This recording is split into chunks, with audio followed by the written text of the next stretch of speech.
Madame la présidente, madame la ministre, messieurs le rapporteur, mesdames et messieurs et chers collègues.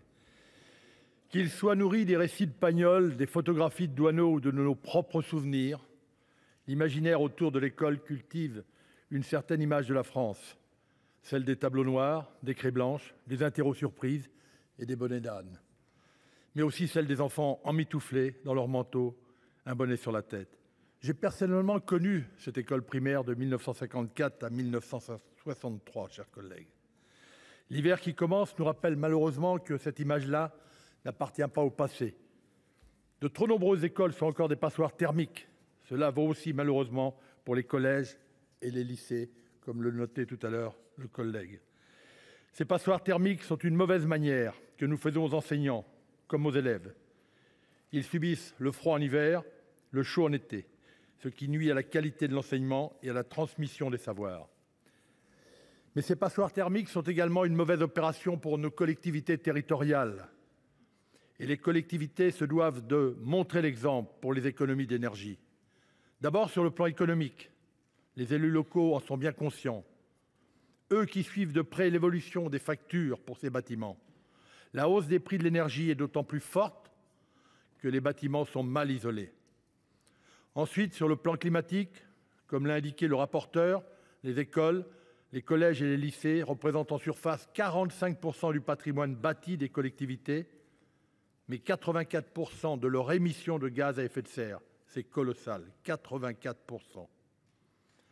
Or, les collectivités sont également soumises aux impératifs de réduction des émissions de gaz à effet de serre et doivent s'y attaquer dès maintenant. Le 8 décembre dernier, un accord a été obtenu entre le Parlement européen et le Conseil pour réviser sa directive sur la performance énergétique de ces bâtiments. Cet accord prévoit la rénovation d'au moins 16% des bâtiments non résidentiels, les moins performants, d'ici 2030 et 26% d'ici 2023. Gros sujet. Cette dynamique portée par l'Union européenne et partagée par nos partenaires européens est très ambitieuse. Elle doit maintenant se concrétiser dans les territoires. Les collectivités doivent prendre leur part et être à l'initiative.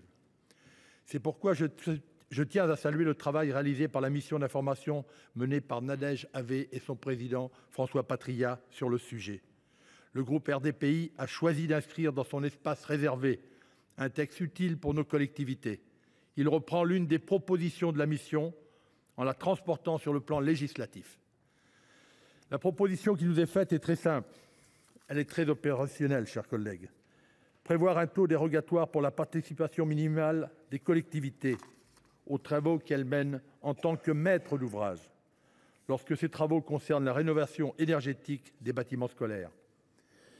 Il s'agit de lever un blocage juridique pour permettre aux collectivités d'engager des travaux de rénovation. Le préfet pourra baisser de 20% à 10% ce taux de contribution minimale. Monsieur le rapporteur, oui, c'est une règle de bonne gestion. Je sais bien que ce n'est pas non plus quelque chose d'important, 20 à 10%, mais c'est important pour nos petites communes et pour nos petits maires ruraux.